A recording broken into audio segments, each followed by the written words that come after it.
the Holy Grail is named the Holy Grail for a reason. When you look at mining companies, about 1 in 10,000 is actually a big success.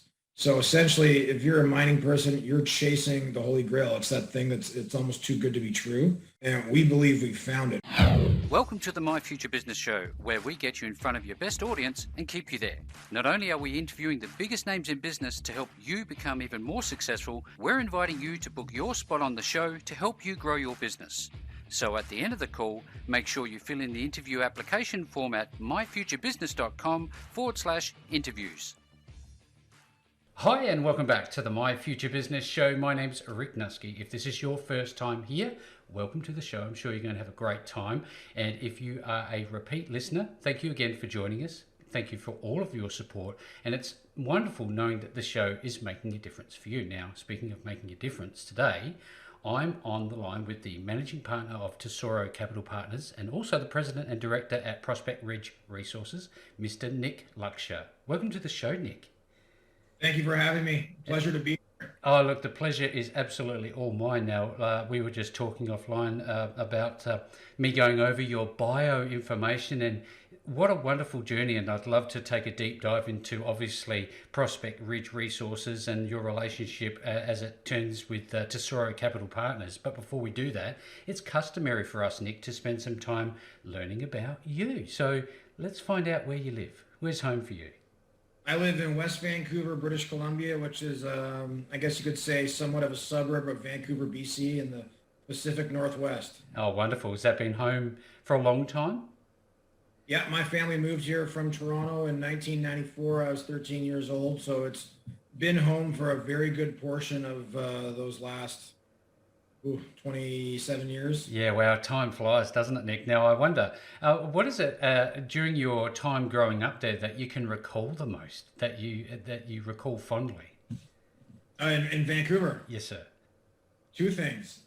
In the summer, it's boating. I love being on the boat. I love fishing. I love swimming in the ocean, all that type of stuff. And in the winter, it's all about skiing. I love to ski, and there's tons of it to do here in the city limits. Also, we have the amazing Whistler Blackcomb, about an hour, 15-minute drive from my house. Oh, wow. So those are the two activities for me: winter skiing, summer on the boat. Now, I know that given your role, you'd be very, very busy, and I think it would be important for you to have that downtime. Do you find much time to have downtime to do the things you love? I'm on 24/7, never ends. Call me at 11 p.m. You can call me on a Sunday. It doesn't matter. I don't really view it as a job. It's definitely a career. It's a love. It's a passion, and I view it as stuff that I do. You know, as the comedian Chris Rock once said, work is that thing that you don't like doing. I think he might have used different terminology. Yes. I'll go for now, like working at Red Lobster scrubbing plates, and that's work because that's not fun. What I do, I love it. I love finding cool business deals, putting them together, and making them successful. Yeah, I can absolutely tell that for sure, and certain looking through your bio and all of your experiences, which we're going to be talking about at some depth in a moment. Now, in terms of sports, do you love any particular type of sports, and do you follow any teams? Well, skiing on a personal level. Yes. And hockey, I still play, you know, feeling a little old for that sometimes. Sore back and a little slow compared to guys who are in their 20s, but still lots of fun. And then baseball. Baseball and hockey were the two sports that I grew up playing. But I have an appreciation for a lot of different sports. Obviously, American football, NFL is great. Yep. And, you know, Toronto Raptors were my team, still are, especially 2019. And, yeah, you know, sport as a whole is a lot of fun. I love to compete and have a good time with other people. Now, do you like music? What sort of music do you get into, Nick? An array, you know. I grew up originally in Toronto, where it's turned into a rather large hip hop scene coming out of there. Some of which being some of my childhood friends, and so I'm prone to liking that. But I love certain rock and roll. I like stuff that's kind of a mix between the two. And at dinner we play classical music, Beethoven, Vivaldi, and such things are typically what we have going. Oh wow! Yeah. Now, in terms of cuisine, you seem to me that you would like the finer things in life. What type of meals do you like to eat? What's your thing? Well, if you're going to make me choose, I'd say Italian's hands down my favorite. Oh. Pastas and the salads and the pizzas and stuff like chicken parm. Of course, I love a great steak. And if you're going to make me pick a second cuisine, I would go with Mexican, or more Oh, specific, more like Tex-Mex, Tex-Mex, yes. stuff like that. Now, we live in a place called McLaren Vale. It's one of the best wine regions in the world. And as soon as you say Italian food, surely you must like a red now and again. Have I made the right guess? You have, I have a pretty good wine collection going. It's not, but some of my favorites out of Italy, like Sassicaia, would be one, and then yeah, it's Camus out of California, and Oculus out of Canada. So We might need to arrange a red coming out of McLaren Vale for you, get you indoctrinated into the local region. That's for sure and certain. Now, in terms of growing up, we all, well, most of us, I suspect, have people that we look to and that almost become our mentors. Do you recall having somebody in your life in your formative years that helped shape you to be the man you've become today? Do you think? a couple different people. My father being one. Mm. And I had a couple different uncles that were very influential, and then I've had a couple of, I guess you could say, family friends too. Yep. People, I watched them and saw the way they operated, and might have been just the way they handled people, talked to people, or the types of businesses they were in. And then most recently, the fellow who's our CEO here at Prospect Ridge Resources, he's definitely a friend and a mentor whom I'm very fortunate to learn a lot from. Yeah, we're going to be talking about him if this is the same individual I'm thinking about in a moment. Now, I know that ongoing education must be important for somebody like you. Do you still find value in educating yourself? Oh, for sure. Yeah. I usually take a couple extra courses a year. It's always good to be learning new things and polishing your skills and your abilities and broadening your horizons. So education is always a good thing to keep going at different stages in life. Now, for the context of the call, I think it's important that everybody has an appreciation for your educational background. Would you mind sharing a little bit about it with us? Yeah, I started off in math and statistics at Concordia University in Montreal. Ended up losing this tooth playing hockey. And in that downtime, I was considering, like, why am I taking math and statistics? So I started focusing more on business and marketing being something that I really loved, but business in general. And then when I got older, in more recent years, I decided to go back and start studying a bunch of different courses, entrepreneurship, other types of business courses, leadership, and stuff like that.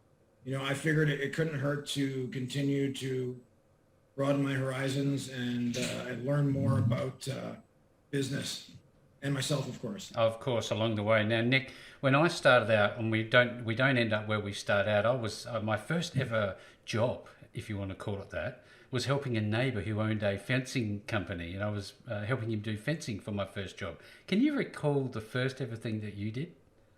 Absolutely. First two jobs were working in marinas, not too far from where I live now, here up in the Vancouver, BC area. One was on an island called Bowen Island, which is still a place that I love. And my job was to catch incoming boats and help them tie up. And then if the people needed any help, anything else along those lines, and talk to them on the radio, and they'd call in, and I'd tell them where to meet me, and I'd meet them there, tie them up, and then move on to the next one. And then the next summer, I worked at a different marina in Horseshoe Bay in West Vancouver, and my job was sending out boats that were boats. So you'd give people the rundown on how to operate them, what to do, what not to do, and you'd be surprised by how few people understand you need to slow down when you come into a marina. Imagine that. And then once they'd moved on, clean it, fill it with gas, turn it around, and send it out to the next person. So I was 15, 16 years old when I did those jobs. Yeah, fantastic. I love this sort of story because it gives some personality to the people behind the businesses, which is, I guess, at the sharp, pointy end of the call. Now, leading up to this, your involvement with Tesoro Capital Partners, I know that reading through your bio, you have a lot of different skill sets. I'm wondering if you can share with us some of the things that you've done since then along the way that's led you to this role. My family business, my father was in, it was, is construction, mainly super high-end homes, but he also did things like build high-rises and develop big townhouse complexes. Mm-hmm.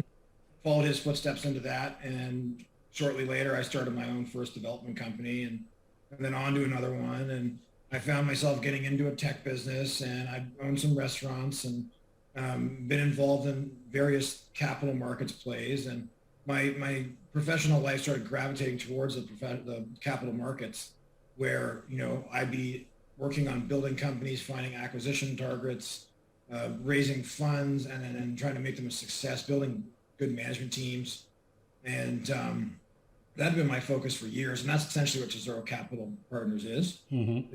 A group of like-minded capital markets peoples that look for exciting opportunities that are run by passionate people that we believe will succeed if we can help them in any way we can. Usually it's financially, and then with going onto a public market and helping to tell their story. And moving on to Prospect Ridge Resources, that was one of those companies that were working on. And so I'd been on this since before it was ever public. And I'd functioned in all kinds of different roles, branding, dealing with our legal teams. I go up north and I visit these sites and fly around in helicopters and look over my shoulder for grizzly bears. And, so, I've had my hands in all aspects of the business, and it's been a true pleasure. It's also a true pleasure to have really great people working with you. Mm. And that in itself is almost worthwhile, let Just alone other great aspects. It's working with great people and learning and succeeding. in and of itself, absolutely. Now we're going to talk at depth about the, I guess, the relationships that you have in a moment. Now, I'd love to talk about. I think what you've covered is basically that you're a generalist. You've done most of everything, so you have a good spread of understanding about everything inside business, which is very important. What do you think for you is the one thing that you think that you are super good at? Recognizing opportunity and figuring out the right people to work with to make that opportunity a success. Yeah, fantastic. Now, is that your main role at Tesoro?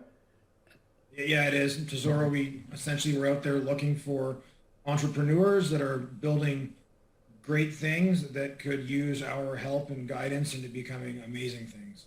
Let's talk about the structure of Tesoro, because it's a very interesting process. How do you go about one, identifying these great opportunities and going through the assessment phase to see if whether or not you should partner with an organization?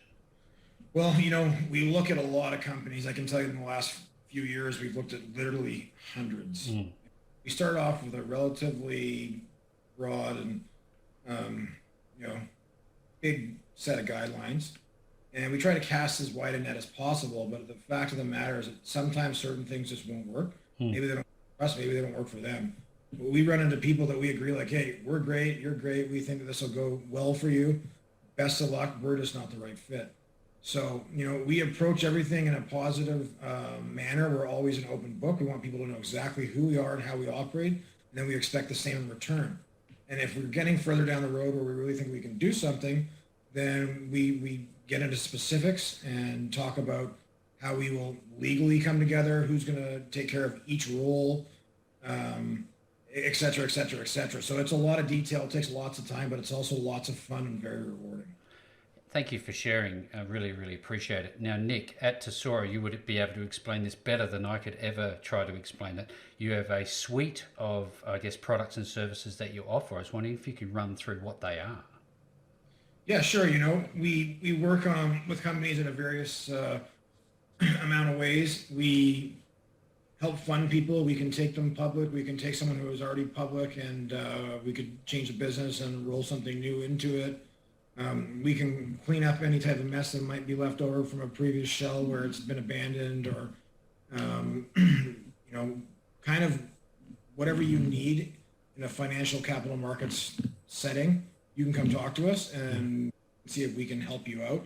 What we really focus on is finding companies to either IPO, meaning take public initial public offering, or to do an RTO, which in Canada, that's reverse takeover. In the United States, it's called reverse merger. And that is, we have an existing entity that's on a public market, and we're taking it over, doing a reverse takeover, reverse merger, where we're taking that business and bringing it into the public vehicle. However, the public vehicle now becomes the thing that's actually just taken over. If that makes sense. Absolutely. So this is not only just the legal entity structure takeover. Is this operational, like through management? Do you get involved at that level as well? Yes. That being said, let's just say that we're looking at a company that's, for instance, a cancer drug. I'm not a doctor. Hey, it's Rick here. Thanks for joining us on this episode of the show. If you're struggling to get customers and you want a proven way to get red hot leads in the next 90 days or less, then download my latest book, Welcome to the Show 1.0, the complete podcasting system for your business. To download it, check out the homepage, enter your contact details, and I'll send it through to you. Cheers. I don't know anything about cancer drugs, and I never will. What we do is, in the process of figuring out whether this is something that's worthwhile or not, is we do significant due diligence on the group that we're working with to make sure that we believe they do. We also bring in outside advisors that can help make sure that everything we're being told is correct and everything is above board and everything should run as advertised. If everything checks out and we get along and we come to an agreement, the deal is you run the business, we run the capital market side. If you want our support, ask and thou shalt receive, and vice versa. But I'm not going to come into your lab and tell you how you should start testing drugs to treat patients' cancer, because that's not my world.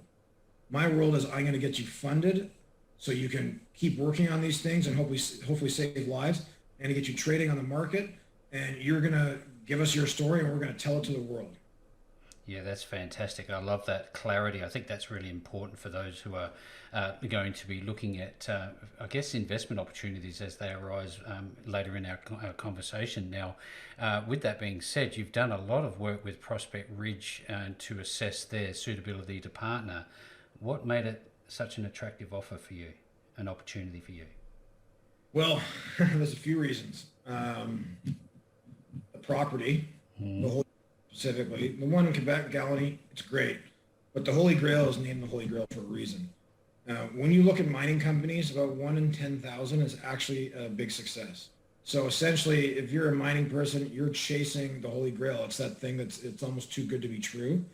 And we believe we've found it. It's absolutely massive. It's 80,000 hectares. It has historical past producers on the property. We're just south of the Golden Triangle, which anyone who doesn't know what the Golden Triangle is, please look it up. There's numerous multi-billion-dollar companies pulling tons of minerals out of the ground up there, including gold and silver. Our property, the Holy Grail, is the exact same geology.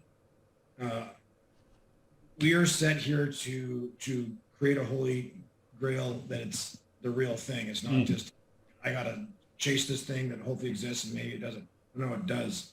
We have it. It's just north of Terrace, British Columbia. And we're going to prove this thing up to be huge. The results we've been getting back already are beyond promising. We have 4 spots in the property that's drill ready for spring. We're going to keep prospecting through the winter, and by then we're going to have another 4 to 6 drill ready spots to go. So this is going to be an amazing story. I consider myself so fortunate to be a part of it. I wish I had a crystal ball so I could see into the future to know how big of a success is it really going to be.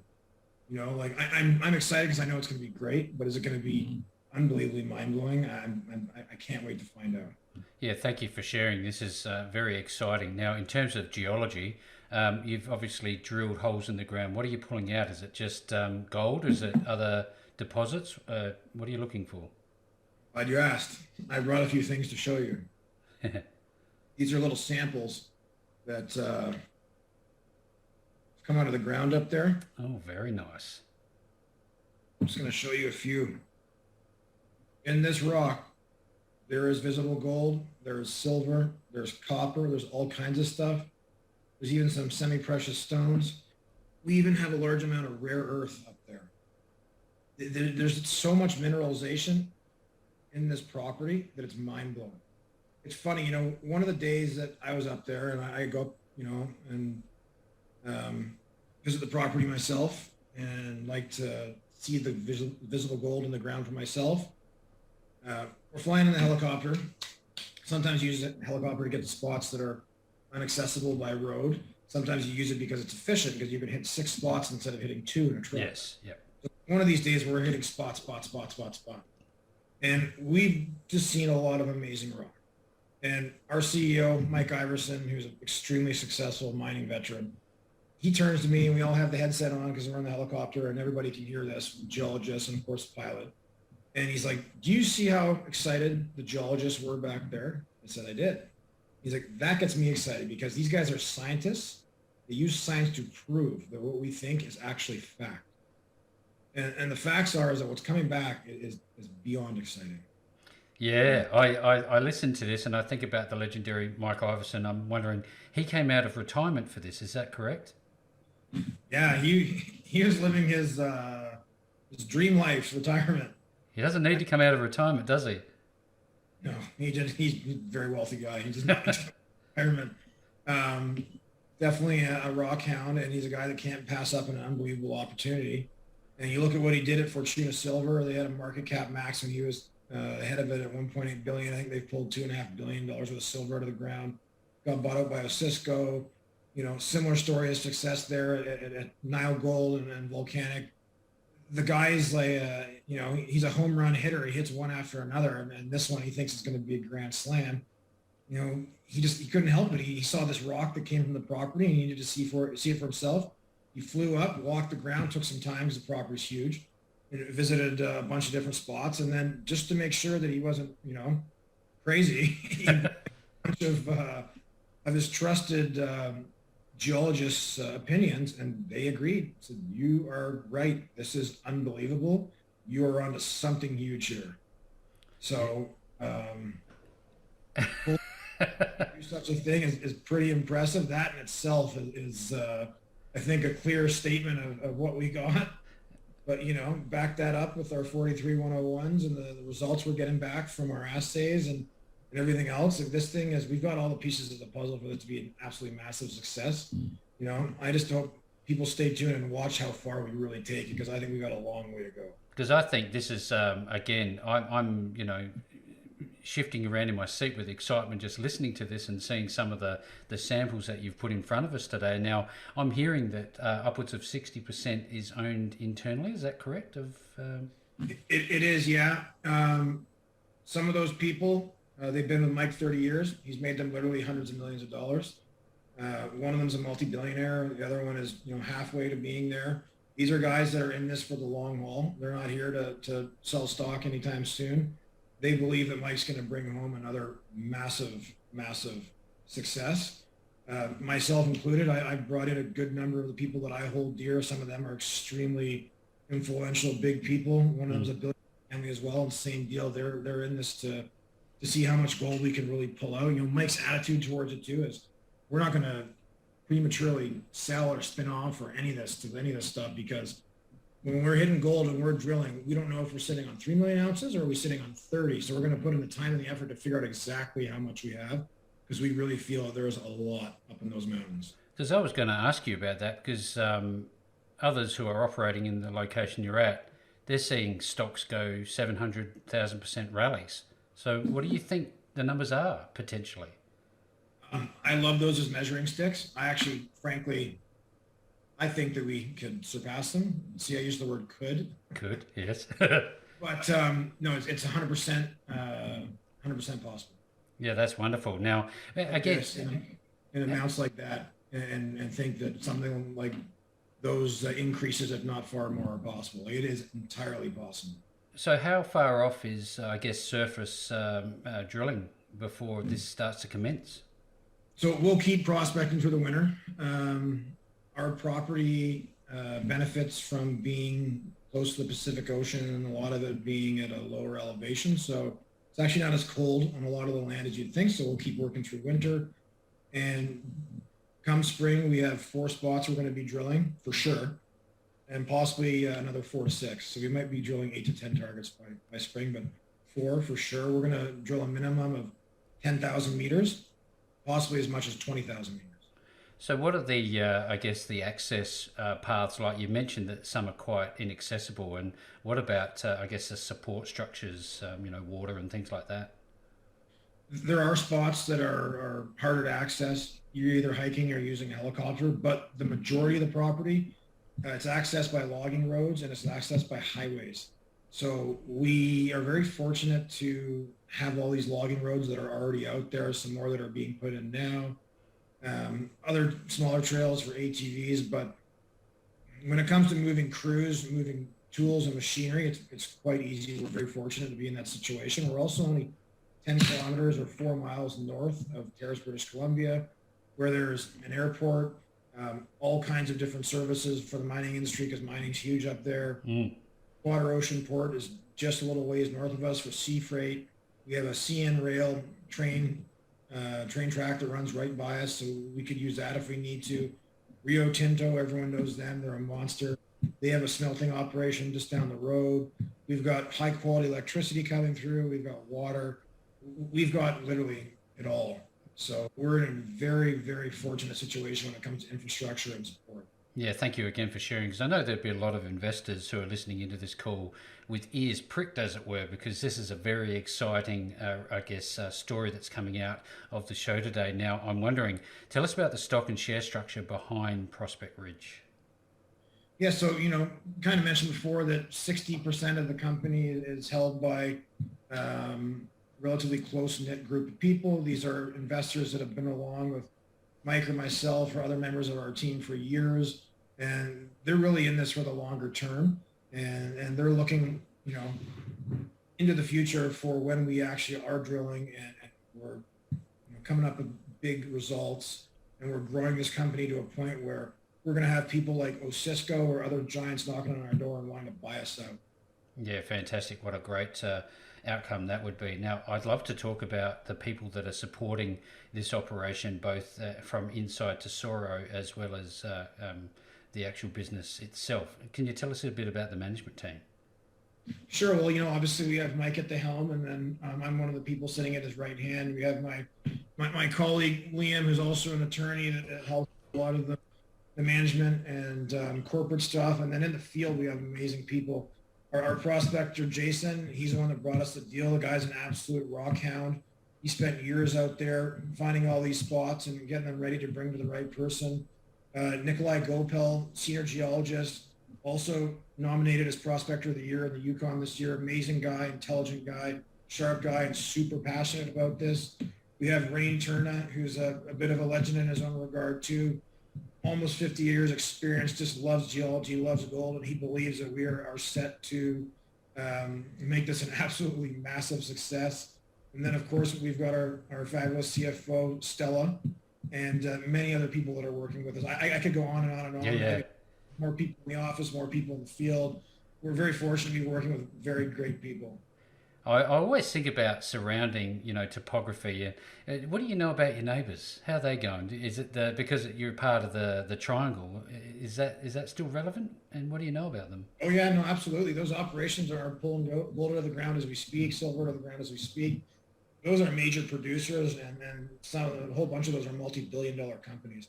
They have a lot of years ahead of them before they ever are depleted. So those guys, those are big, rich companies, and they're doing very well. I bet you they're watching you with a keen interest, for sure and certain, eh?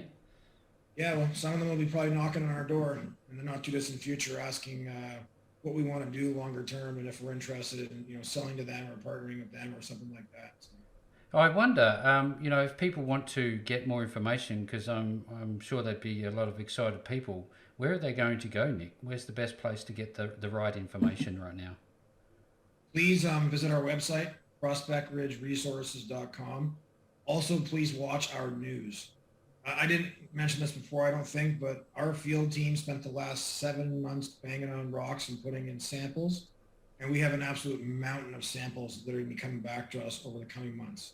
So based off what we could see, in the ground, the results that are coming back to us, we're expecting that a lot of them are going to be quite good.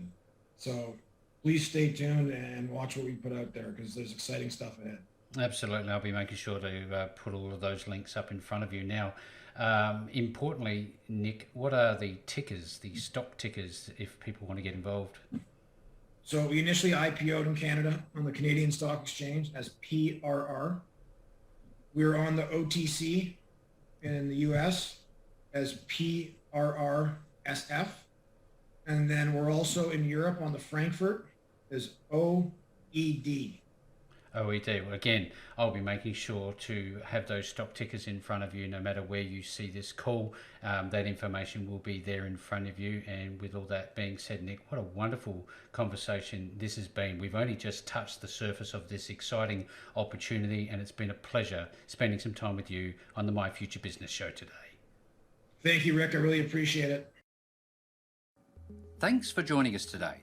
If you enjoyed the call, then make sure to subscribe, leave a comment, share us with your friends, and book your spot on the show at myfuturebusiness.com/interviews. And if you're looking for solutions that will help grow your business, then visit myfuturebusiness.com/shop.